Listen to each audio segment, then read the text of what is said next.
الحمد لله نحمده ونستعينه ونستغفره ونعوذ بالله من شرور انفسنا ومن سيئات اعمالنا من يهده الله فلا مضل له ومن يضلل فلا هادي له واشهد ان لا اله الا الله وحده لا شريك له واشهد ان محمدا عبده ورسوله اما بعد فاعوذ بالله السميع العليم من الشيطان الرجيم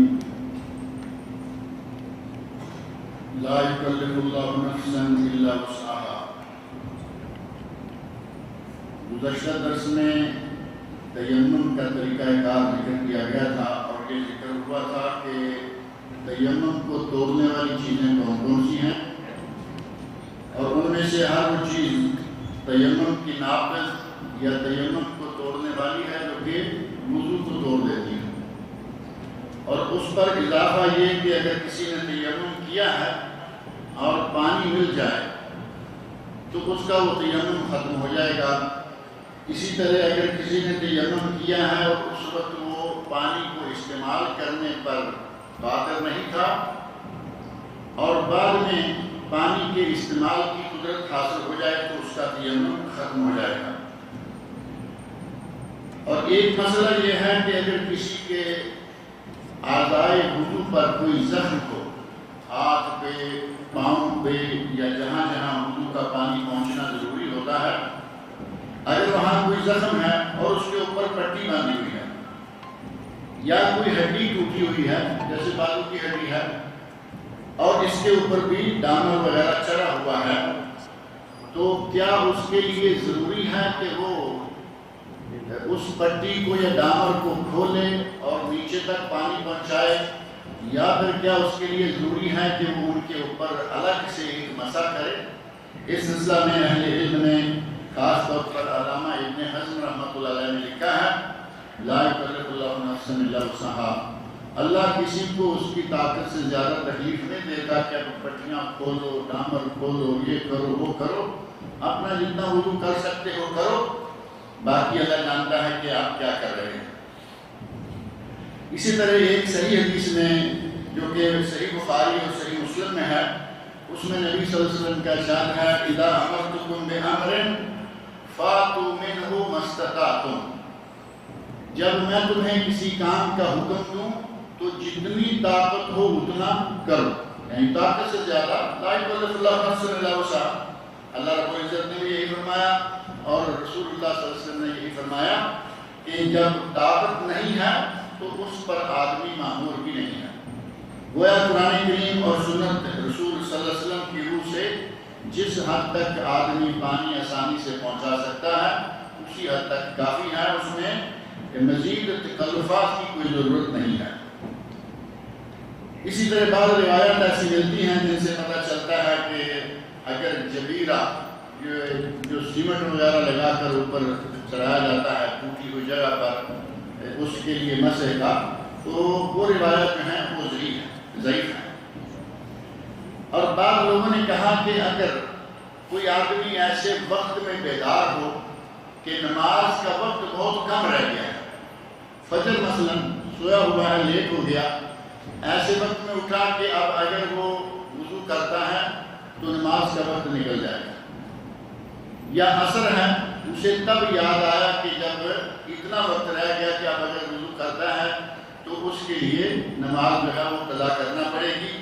بعض اہل علم نے کہا کہ وہ آدمی فوری طور پر تیمم کرے اور نماز پڑھ لے، جبکہ یہ بات صحیح نہیں ہے۔ اس نے اگر سو کر نماز کا وقت نکالا ہے تو نبی اکرم صلی اللہ علیہ وسلم نے ارشاد فرمایا کہ جب کوئی آدمی سویا ہوا ہو تو اس کی نماز کا وقت وہی ہے جب وہ بیدار ہو جائے۔ اگر بھولا ہوا تھا، اچانک یاد آیا، وقت صرف اتنا رہ گیا ہے کہ اب وہ اٹھ کے وضو کرے اور نماز پڑھ لے، جب یاد آئے اسی وقت اس کی نماز کا وقت شروع ہوتا ہے، وہ باقاعدہ وضو کرے۔ اور اس طرح میں صحیح بخاری اور صحیح مسلم کی حدیث ہے، نبی صلی اللہ علیہ وسلم ارشاد فرماتے ہیں من نسی صلاۃ او نام عنہا، جو کسی نماز کو بھول جائے یا سویا رہ جائے اور جب وہ اٹھے فَكَفَّارَتُهَا أَن يُصَلِّيَهَا إِذَا ذَكَرَهَا، اس نماز کا کفارہ صرف یہ ہے کہ جب وہ نیند سے بیدار ہو فوراً نماز پڑھے، جب اسے یاد آ جائے کہ میں نے یہ نماز ابھی تک نہیں پڑھی فوراً نماز ادا کر لے، لیکن وضو کر کے۔ اگر سستی کی وجہ سے اس نے وقت نکالا اور وہ وقت آ گیا کہ اب یا سورج غروب ہونے والا ہے یا سورج طلوع ہونے والا ہے یا کسی بھی نماز کا وقت اب گزرنے والا ہے، بیٹھا رہا، یہ کرتا رہا، وہ کرتا رہا، ابھی پڑھتا، دیکھا کہ وقت کم رہ گیا، تو اہل علم نے لکھا ہے کہ اسے اب اپنے آپ کو ملامت کرنی چاہیے، لیکن اس کے لیے یہ گنجائش نہیں ہے کہ تیمم کرے اور نماز پڑھ لے، اس کے لیے ضروری ہے کہ وہ وضو کر کے ہی نماز ادا کرے۔ اب بعض مسائل ایسے ہیں جن کا تعلق صرف خواتین سے ہے اور مردوں سے ان کا تعلق بہت ہی بعض حالات میں بعض مسائل کے تحت آتا ہے، اور وہ ہیں حیض، نفاس اور استحاضہ۔ حیض وہ خون جو کہ ماہانہ خواتین کو خارج ہوتا ہے، جس کو منتھلی مینسز بھی کہا جاتا ہے، اور نفاس وہ خون ہے جو کہ کسی بچے کی ولادت یا ڈلیوری کے بعد شروع ہوتا ہے اور کچھ عرصے تک رہتا ہے اور پھر بند ہو جاتا ہے۔ اور تیسرا خون ہے استحاضہ۔ تینوں خون ہیں، ایک ماہانہ، ایک بچے کی ولادت کے بعد، اور تیسرا استحاضہ جو کہ مسلسل چلتا رہتا ہے۔ وہ کبھی کبھی ڈراپ قطرہ جو ہے وہ اس میں کوئی مہینہ کوئی سال نہیں، بعض خواتین کا یہ ساری عمر سلسلہ رہتا ہے۔ لہٰذا یہ مسائل جو ہیں یہ یقیناً معلوم ہونے چاہیے، کیونکہ کسی کی بیوی، کسی کی بہن، کسی کا کوئی رشتہ دار ہے، تو اگر آپ کے علم میں یہ مسئلہ ہوگا تو آپ آگے بھی انشاءاللہ پہنچا سکیں گے۔ اب رہا یہ کہ ان مسائل کی بعض ہمارے بھائی ناراض ہو جاتے ہیں، کہیں گے جی ان مسائل کی مردوں میں کیا ضرورت ہے، اب ان کی کہاں ضرورت پڑے گی، شوہر اپنی بیوی کو نہ بتا سکے گا تو کہاں سے جا کے پوچھ کے آئے گا۔ یہ مسائل ایسے ہیں جن کو نبی صلی اللہ علیہ وسلم کی بیویوں نے بیان کیا، نبی صلی اللہ علیہ وسلم کی صحابیات نے نبی پاک صلی اللہ علیہ وسلم سے ڈائریکٹ پوچھے۔ آج ہم انہی کا ترجمہ کریں گے تو اس میں ایسی ہوئی کوئی بات نظر نہیں آتی۔ اس سلسلہ میں پہلی بات یہ ہے کہ دم حیض جو ماہانہ منتھلی مینسز ہے، اس خون کا رنگ کیسا ہوتا ہے، یہ ایک حدیث جو کہ صحیح سند سے ثابت ہے، ابو داؤد، نسائی، بیہقی، دارقطنی اور صحیح ابن حبان میں یہ حدیث موجود ہے۔ اس میں حضرت فاطمہ بنت ابی حبیش کہتی ہیں انہا کانت تستحاض، فاطمہ بنت ابی حبیش کہتی ہیں کہ مجھے حیض جاری رہتا تھا، یعنی استحاضہ ہوتا تھا جو کہ قطرہ قطرہ جاری رہتا ہے۔ فقال لها النبی صلی اللہ علیہ وسلم، انہیں نبی صلی اللہ علیہ وسلم نے فرمایا اذا کان دم الحیضۃ فإنه اسود یعرف، اب تمہیں مسلسل جو مہینہ بار خون جاری رہتا ہے ان میں سے مہینے کے 30 دنوں میں سے 5-7 دن وہ خون کالے رنگ کا ہوگا، سرخ لال ہونے کی بجائے مائل ہوگا، سیاہی مائل، وہ حیض کا خون ہوگا۔ فَإِذَا كَانَ كَذَلِكَ فَأَمْسِكِي عَنِ الصَّلَاةِ، جب یہ خون کالا یا سیاہی مائل ہو تو نماز پڑھنا چھوڑ دو۔ فَإِذَا كَانَ الْآخَرُ، اور جب یہ رنگ بدل جائے، فَتَوَضَّئِي وَصَلِّي، تو وضو کرو اور نماز پڑھو۔ فَإِنَّمَا هُوَ عِرْقٌ، اب یہ خون حیض کا خون نہیں رہا بلکہ یہ عرق ہے، شیطان ہے جو کہ چوکا مارتا ہے اور یہ خون کا قطرہ جو ہے وہ جاری رہتا ہے۔ اسی طرح خون کا رنگ لال ہے، اور صفرا اور قدرہ، میلا یا گدلا اور پیلا رنگ، خواتین کے حیض کے شروع میں، آخر میں، خاص طور پر آخر میں یہ رنگ بھی ہوتے ہیں۔ اگر حیض 2-4 دن شروع رہا، درمیان میں رنگ پیلا ہو گیا تو یہ حیض ہی شمار ہوگا، یا اگر میلا ہو گیا تو بھی حیض شمار ہوگا۔ لیکن باقی ایام میں 5 یا 7 دن حیض کے گزر گئے اور باقی 23 یا 25 دنوں میں اگر ایسا کوئی پانی خواتین کے خارج ہو تو اسے کوئی حیثیت نہیں دی جائے گی، وہ عورت پاک ہے، نماز پڑھے۔ اس سلسلہ میں باقاعدہ نبی اکرم صلی اللہ علیہ وسلم کی صحابیات سے حدیث موجود ہیں۔ ایک حدیث حضرت علقمہ ابن ابی علقمہ سے مروی ہے، وہ اپنی والدہ مرجانہ سے بیان کرتے ہیں جو کہ ام المؤمنین حضرت عائشہ صدیقہ رضی اللہ عنہا کی آزاد کردہ کنیز تھی۔ کہتی ہیں کانت النساء یبعثن الی عائشہ بالدرجہ فیہا القرصف، عورتیں نبی اکرم صلی اللہ علیہ وسلم کی اہلیہ حضرت عائشہ رضی اللہ عنہ کے پاس روئی بھیجا کرتی تھی جن میں خون لگا ہوتا یا اس میں کچھ پیلے رنگ کا مادہ لگا ہوتا، تو حضرت عائشہ دیکھ کر فرمایا کرتی تھی لا تعجلن حتی ترین القصۃ البیضاء، ابھی نماز شروع کرنے کی جلدی نہ کرو جب تک کہ یہ روئی کا رنگ سفید نہ ہو. یعنی اگر روئی اس خون یا کسی جو مادہ ہے اس میں روئی بھگو کے نکالی ہے، بھیجی کہ کیا یہ حیض ہے یا ختم ہو چکا، اگر ذرا سا رنگ پیلا ہوتا حیض کے ایام میں یا میلا ہوتا تو حضرت عائشہ فرمایا کرتی تھی لا تعجلن، ابھی جلدی نہ کرو، یعنی اس کو صاف ہونے دو، جب پانی بالکل صاف ہو جائے گا تو اس وقت تمہارا نماز پڑھنا شروع ہو جائے گا. ایک اور حدیث کے الفاظ ہیں کہ حضرت عائشہ فرماتی ہیں اذا رأت الدم فلتمسک عن الصلاۃ، جب خون دیکھو تو نماز پڑھنا بند کر دو، حتی تر الطہر ابیض کالفضہ، اور جب وہ پانی بالکل سفید ہو جائے تو اس وقت غسل کرو اور نماز پڑھو. گویا کہ خون میلا ہے، پیلا ہے یا سرخ رنگ کا ہے، اگر خون ہے تو اس پہ حیض کا حکم ہوگا، اور اگر خون نہیں ہے تو اس پہ حیض کا حکم شمار نہیں کیا جائے گا. اب رہا یہ کہ حیض کی مدت کتنی ہوتی ہے. بعض خواتین کے لیے یہ مسئلہ ہو جاتا ہے کہ کبھی 5 دن، کبھی 6 دن، کبھی 7 دن، کبھی 10-12 دن، تو کم از کم مدت کتنی یا زیادہ سے زیادہ مدت کتنی ہو سکتی ہے. اس سلسلہ میں اہل علم نے کہا ہے کہ اس کا کوئی وقت مقرر نہیں ہے کسی کے لیے. کسی بھی حدیث سے یہ پتہ نہیں چلتا کہ کتنے دن اور بس، کہیں 5 کے الفاظ ملتے ہیں، کہیں 7 کے الفاظ ملتے ہیں، کسی کا کم و بیش بھی ہو سکتا ہے.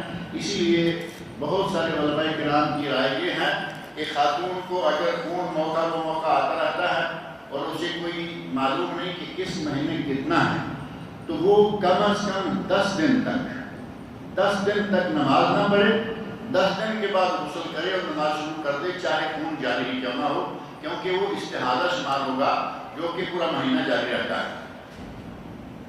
اور بعض علماء کے اقوال میری نظر سے یہ بھی گزرے ہیں جنہوں نے 15 دن کہا، 15 دن نماز پڑھے، 15 دن چھوڑ دے، لیکن یہ وہ عورت ہے جس کا خون جو ہے وہ مہینے کے اکثر ایام میں جاری رہتا ہے.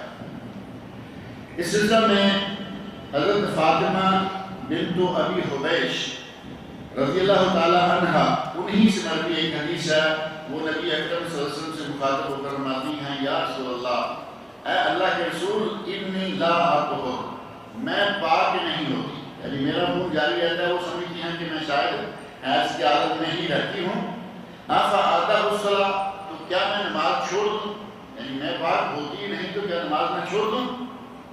فقال رسول اللہ صلی اللہ علیہ وسلم، نبی اکرم صلی اللہ علیہ وسلم نے ارشاد فرمایا انما ذالک عرق، یہ حیض کا خون نہیں بلکہ یہ ایک رگ ہے، جس رگ کے پھٹ جانے کے نتیجہ میں یہ قطرہ خون کا جاری رہتا ہے. ولیس بالحیضہ، یہ حیض نہیں ہے. فاذا اقبلت الحیضہ فاترک الصلاۃ، جب حیض آئے تو نماز چھوڑو. جیسے پہلے حدیث میں آیا کہ خون کالے رنگ کا یا سیاہی مائل ہوگا. فاذا ذهب قدرها، جب حیض کے ایام کے برابر وہ دن گزر جائیں، فاغسلی عنک الدم وصلی، خون دھو غسل کرو اور نماز پڑھنا شروع کر دو. اور نبی اکرم صلی اللہ علیہ وسلم کی زوجہ محترمہ ام المؤمنین حضرت ام سلمہ رضی اللہ عنہا، پہلی حدیث حضرت عائشہ رضی اللہ عنہ سے مروی تھی، اور یہ نبی صلی اللہ علیہ وسلم کی بیوی ہی حضرت ام سلمہ ہیں رضی اللہ تعالی عنہا. انہوں نے انہا استفتت رسول اللہ صلی اللہ علیہ وسلم فی امرأۃ طہراء الدم، انہوں نے ایسی عورت کے بارے میں نبی صلی اللہ علیہ وسلم سے سوال پوچھا یا فتویٰ طلب کیا جس کا خون جاری رہتا ہے. فقالا، تو نبی صلی اللہ علیہ وسلم نے ارشاد فرمایا لِتَنْظُرْ قَدْرَ اللَّيَالِي وَالْأَيَّامِ الَّتِي كَانَتْ تَحِيضُهُنَّ، اگر پہلے اس کے 5 دن، 6 دن، 7 دن مہینہ کے مقرر تھے اور اب مسلسل شروع ہو گیا خون آنا، تو پہلے دنوں کا انتظار کریں، یعنی جتنے دن ماہانہ پہلے وہ حیض کے دن شمار کیا کرتی تھی وہ دن انتظار کرے. وَقَدْرَهُنَّ مِنَ الشہر، ایک مہینے کے اتنے دن وہ اس کو حیض شمار کر لے، فتدع الصلاۃ اور نماز چھوڑ دے، ثم لتغتسل ولتستغفر ثم تصلی، اس کے بعد غسل کرے اور کوئی پیڈ ویڈ جو بھی خواتین استعمال کرتی ہیں وہ استعمال کرے اور نماز شروع کر دے۔ یعنی خون اب چاہے زیادہ دنوں کے لیے جاری ہے، حسب عادت جتنے دن پہلے تھے اتنے دن نکال کے غسل کر لے اور وہ نماز پڑھنا شروع کر دے۔ اور عہد جاہلیت میں خاص طور پر یہود کے یہاں، میں پہلے بھی کئی مرتبہ ذکر کرتا رہتا ہوں کہ نبی صلی اللہ علیہ وسلم نے یہود و نصارہ کی عادات کی خلاف ورزی کرنا تقریباً ہر معاملہ میں ضروری سمجھا ہے، حتیٰ کہ بعض عبادات ایسی ہیں کہ یہودیوں نے کی تو نبی صلی اللہ علیہ وسلم نے اس کا تھوڑا بہت انداز جو ہے وہ تبدیل کیا، جیسا کہ عاشورہ کا روزہ ہے۔ آپ علم میں ہے کہ محرم کا 10 تاریخ کا روزہ یہودی رکھا کرتے تھے، نبی اکرم صلی اللہ علیہ وسلم نے بھی وہ روزہ رکھنے کا حکم دیا، کیونکہ وہ حضرت موسیٰ علیہ السلام کی قوم نے فرعون سے نجات کے نتیجہ میں خوشی میں وہ روزہ رکھا تھا، لیکن آپ نے ایک روزہ نہیں بلکہ ایک روزہ 9 تاریخ کا رکھا، 10 تاریخ کا رکھا، اور ساتھ ہی کہا کہ میں لَإِنْ عِشْتُ إِلَىٰ قَابِلٍ لَأَصُومُنَّ التَّاسِعَ، تو میں 9 تاریخ کا روزہ بھی ادا رکھوں گا۔ یعنی عبادت ہے لیکن یہودیوں کی طرح ایک دن نہیں، بلکہ فرمایا کہ ہم 2 دن رکھا کریں گے۔ اسی طرح یہودیوں میں یہ تھا کہ اگر عورت منسل سے ہو گئی تو عورت کو الگ الگ ایک کمرے میں ڈال دیا جاتا، نہ ملنا نہ جلنا نہ کھانا نہ پینا نہ اٹھنا نہ بیٹھنا۔ اسی سلسلہ میں حضرت انس رضی اللہ عنہ فرماتے ہیں ان اليہود كانت اذا حاضت المرأة فيهم لم يواكلوها، اگر یہودیوں کے یہاں عورت کو حیض آ جاتا تو وہ اس کے ساتھ کھانا پینا بھی نہیں کرتے تھے، یعنی ملنا جلنا بیٹھنا تو لگ بات ہے، کھانا پینا نہیں کرتے۔ فقال نبی صلی اللہ علیہ وسلم، نبی اکرم صلی اللہ علیہ وسلم نے ارشاد فرمایا جیسا کہ صحیح مسلم، ابو داؤد، ترمذی، نسائی، ابن ماجہ اور مسند امام احمد میں حدیث ہے، آپ نے فرمایا اصنعوا کل شیء الا الجماع، اگر عورت کو حیض آیا ہے اس کے ساتھ بیٹھو، کھاؤ، پیو، ملو، بوس و کنار، سوائے ہم بستری یا مباشرت کے وہ حرام ہے۔ اس کے علاوہ اس کے گھر سے نکال دینا یا دوسرے کمرے میں ڈال دینا، الگ الگ کہیں بٹھا دینا، یہ صحیح نہیں ہے۔ اور اگر کوئی ایام حیض میں یہ غلطی کر بیٹھے کہ شہوت کے دباؤ میں آ کر اس نے مباشرت کر لی تو اس کے لیے باقاعدہ کفارہ ہے، جو کہ حدیث میں نبی اکرم صلی اللہ علیہ وسلم نے ارشاد فرمایا ہے، چنانچہ مسند امام احمد، ابو داؤد، نسائی، ترمذی، ابن ماجہ اور حدیث کی بعض دیگر کتب میں ایک حدیث ہے جس میں حضرت عبداللہ بن عباس رضی اللہ عنہما بیان فرماتے ہیں کہ وہ آدمی جو ایام حیض میں اپنی بیوی سے مباشرت کر بیٹھے یعنی جمع کر بیٹھے، اس کے لیے نبی صلی اللہ علیہ وسلم نے فرمایا یتصدق بدینار او بنصف دینار، اس کے لیے ضروری ہے کہ وہ 1 دینار یا آدھا دینار صدقہ کرے، یعنی یہ کفارہ ہو گیا۔ اور یہ دینار یا آدھا دینار 2 چیزیں ہیں، آدھا دینار اور پورا دینار۔ اس سلسلہ میں یہ جو اختیار دیا گیا کہ آدھا یا پورا، تو اس کے بارے میں حضرت ابن عباس رضی اللہ عنہ خود بیان فرماتے ہیں، یہ الفاظ آگے جو ہیں وہ حدیث کے نہیں، وہ حضرت ابن عباس کے ہیں جنہوں نے نبی صلی اللہ علیہ وسلم سے سنا۔ وہ کہہ رہے ہیں کہ اگر اس نے جن دنوں ایام حیض خون زور ہے ان دنوں غلطی کر بیٹھے تو 1 دینار اللہ کی راہ میں صدقہ کرے، کفارہ دے، اور اگر خون کم ہو گیا، آخری معمولی خون ہے لیکن ابھی ایام حیض جاری ہیں، ان دنوں میں اگر وہ جمع کر بیٹھے تو اس کے لیے آدھا دینار اللہ کی راہ میں صدقہ کرنا ضروری ہو جائے گا۔ اب رہا مسئلہ کہ یہ دینار کتنا ہے، 4.5 رتی، بلکہ آج کل کا جو موجودہ پیمانہ ہے اس میں کوئی 450 ریال کا سونا بنتا ہے۔ 450 ریال کا سونا وہ آدمی جو زور خون کے ایام میں جمع کر بیٹھے، اور اگر کوئی دوسرا آدمی ہے تو اس کے لیے ظاہر ہے کہ اس کا آدھا 250 ریال، یعنی 200 اور 400 کم و بیش کر کے، اگر پورا دینار ہے تو 400 کم از کم، اور آدھا ہے تو کم از کم 200 دینار اللہ کی راہ میں خرچ کرے۔ اللہ رب العزت مجھے اور آپ سب لوگوں کو دیکھنے کی توفیق عطا فرمائے کہ آپ کی نفاس اور استحاضہ یعنی وہ خون جو کہ مسلسل جاری رہتا ہے یا بچے کی ولادت کے بعد شروع ہوتا ہے، اس کے مسائل جو ہیں وہ انشاءاللہ اگلے بار کریں گے۔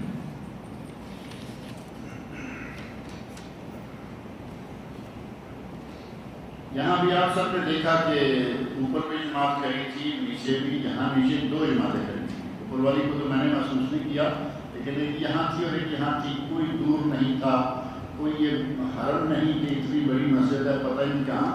آدمی تھوڑا سا بھی ہوش سے کام نہیں لیتے کہ مسجد میں آ کے تھوڑی سی سنگن آدمی کرتا ہے کہ یہاں کوئی جماعت ہو رہی ہے نہیں۔ اتنی بڑی بڑی مسجدوں میں لوگ ایک جماعت کراتے ہیں، ٹھیک ہے دوسری ہوئی، لیکن ایک تو ہو۔ ابھی یہ 20 میٹر کا فاصلہ نہیں ہے اور 2 آدمی امام بن کے کھڑے ہو گئے۔ اتنا شوق میں نے بہت کم دیکھا ہے کہ آدمی 2 جماعتیں ایک وقت میں ایک ہی صف میں، وہ وہاں ہیں اور وہ وہاں ہیں، ایک نے وہ پلر لے لیا، ایک نے وہ، یہ دروازے والے 2 پلر چھوڑ دیے۔ تھوڑا سا مسجد میں آ کے توجہ دینی چاہیے کہ بھائی کوئی یہاں پڑھ رہا ہے، بلکہ یہاں آپ کے ادھر میں ہے اتوار کو خاص طور پر یہ درس ہوتا ہے، ان کے لیے پریشانی، ہمارے لیے پریشانی کہ انتظار کرو جماعت ختم ہو جائے، اوپر چلے جائے تاکہ پھر آپ کو سارے ماحول اچھا صاف نظر آئے، آرام سے آپ نماز پڑھ سکیں۔ لہٰذا کوشش کرنی چاہیے اس طرح کی نماز جو ہے اتنی لاپرواہی سے اور بد نظمی سے کہ جماعت وہاں کھڑی ہے جماعت وہاں کھڑی ہے، اللہ تعالیٰ سب کی نمازیں قبول فرمائے، لیکن ہوش سے کام لینا چاہیے۔ نماز ہے یہ ایسا نہیں کہ جو جیسے چاہے جب چاہے جہاں چاہے 4 رکعتیں پڑھی اور گئے، یہ نماز ہے، اس کے آداب ہیں، اس کا طریقہ کار ہے، وہ ساری چیزیں جو ہیں وہ ان کو اپنے سامنے رکھنا چاہیے۔ یہ وہ سب نے بات کو محسوس کیا ہے کہ یہ آج کیا ہو گیا ہے۔ قرآن کریم میں آتا ہے کہ جب صبح کی سفیدی نمودار ہونا شروع ہو جائے تو کھانا پینا ترک کر دو روزہ رکھنے کے لیے، لیکن رمضان میں فجر کی اذان کے ساتھ ہی کھانا پینا روک دیا جاتا ہے۔ اذان کی جو فجر کی اذان ہے رمضان میں اسی وقت دی جاتی ہے جس وقت احتیاطاً کھانا پینا روک دینا چاہیے۔ احتیاطاً سے مراد یہ کہ ہمارے یہاں عموماً اذان کے بعد 20 منٹ یا کہیں 25 منٹ بعد جماعت کھڑی ہوتی ہے، جبکہ نبی صلی اللہ علیہ وسلم کی جماعت اور کھانا ترک کرنے کے درمیان جو فاصلہ ہے، جو وقت ہے، وہ صحابی نے بیان کیا کہ قدرہ 50 آیت، جتنے میں کوئی آدمی 50 آیتیں پڑھ سکتا ہے، یعنی کھانا کھا کے فارغ ہوا، 50 آیت کی تلاوت کی اور جماعت کھڑی مل جائے۔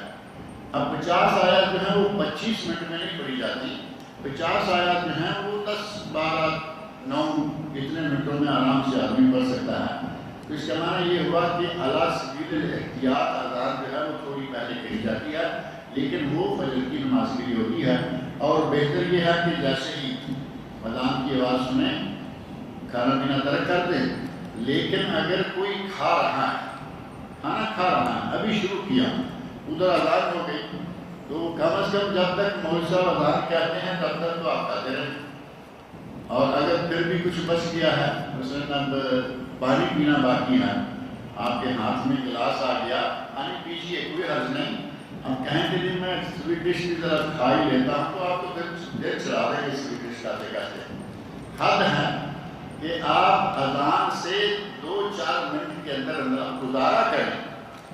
اب پیٹ بھرنے والی بات تھی تو تھوڑا پہلے اٹھیں، اور اگر اذان ہو گئی ہے تو گزارا کریں، تھوڑا بہت کھا لیں، انشاءاللہ کوئی حرج نہیں ہے۔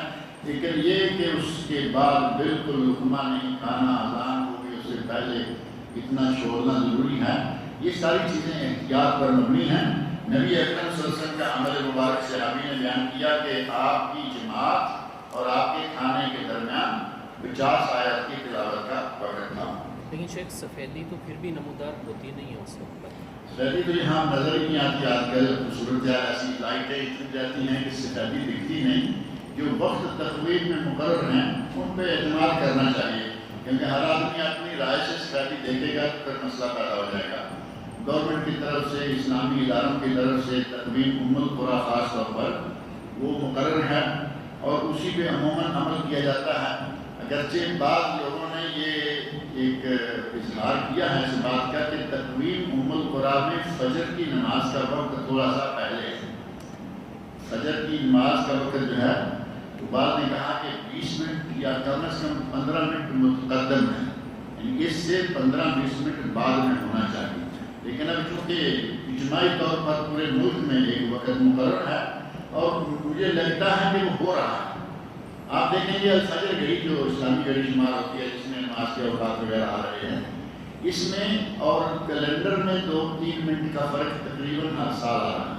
کچھ سالوں سے جب سے یہ بات آئی ہے سامنے کہ وقت فجر کا جو ہے وہ اصل وقت سے تھوڑا پہلے ہے، تو آہستہ آہستہ اس کو پیچھے لا رہے ہیں. امید ہے کہ انشاءاللہ وہ سیٹل ہو جائے گا. کمپنی کے مالک نے حکم دیا ہے کہ یا تو داڑھی کٹواؤ یا پھر نوکری چھوڑ. تو نوکری چھوڑ دو، روزی اللہ نے دینی ہے، وہ کمپنی کے مالک کے ہاتھ میں نہیں ہے. الرزق علی اللہ، رزق اللہ کے ہاتھ میں ہے. وَهُوَ خَيْرُ الرَّازِقِينَ، وہ بہترین رزق دینے والا ہے. اگر کسی کو دین چھوڑ کر، ہم آپ کہیں کہ سارا دین داڑھی میں تھوڑا آ گیا ہے. تمام انبیاء کرام اور تمام انبیاء کے امام سب کی داڑھی تھی، اور اگر امتحان آئے گا اس قسم کا تو پھر نوکریاں چونکہ بہت ہیں. داڑھی تو ایک ہی ہوگی نا آدمی، وہی اقبال میں پیچھے کیا بچا. نوکریوں کے لیے جگہ بہت ہیں.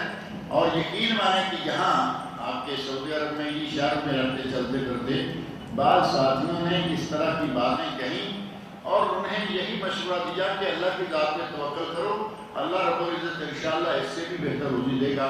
اور آج الحمدللہ کوئی مدینہ منورہ میں، کوئی جدہ میں، کوئی مکہ میں بہترین مزے سے کام کر رہے ہیں. بیت اللہ کا قرب بھی حاصل ہے اور داڑھی نہیں منڈوائی. تو یہ ہمت کیے اور ہمت سے یہ کام لیتے رہیں. ایسی صورت میں جبکہ پاکستان سے سعودی عرب آئے ہوئے بھی چند دن ہی ہوئے، یعنی آدمی بھی نیا نیا ہے، آتے آتے ہی انہیں دین سے نکالنے کی کوششیں. اور بعض دفعہ ایسا ہے کہ کمپنیوں کے مینیجر وغیرہ یہودی، عیسائی، ہندو، سکھ ہمارے ملکوں کے آئے ہوئے ایسے لوگ بہت ہیں، اور وہ نمازوں میں اس طرح پریشانیاں پیدا کرتے ہیں کہ نماز کا وقت نہیں دے رہے. یہ ایک مشورہ شروع کر دیا اور کہا کہ کوئی داڑھی والا ہے تو اس کو کہا داڑھی کٹاؤ. داڑھی رکھے ہوئے ہیں، اس کے ساتھ انتہائی رف اور روڈ رویہ رکھیں گے، بدتمیزی سے پیش آئیں گے جان بوجھ کر کے، کیونکہ اس کے داڑھی ہے، اس کو ستاؤ تاکہ یہ داڑھی سے فارغ ہو جائے.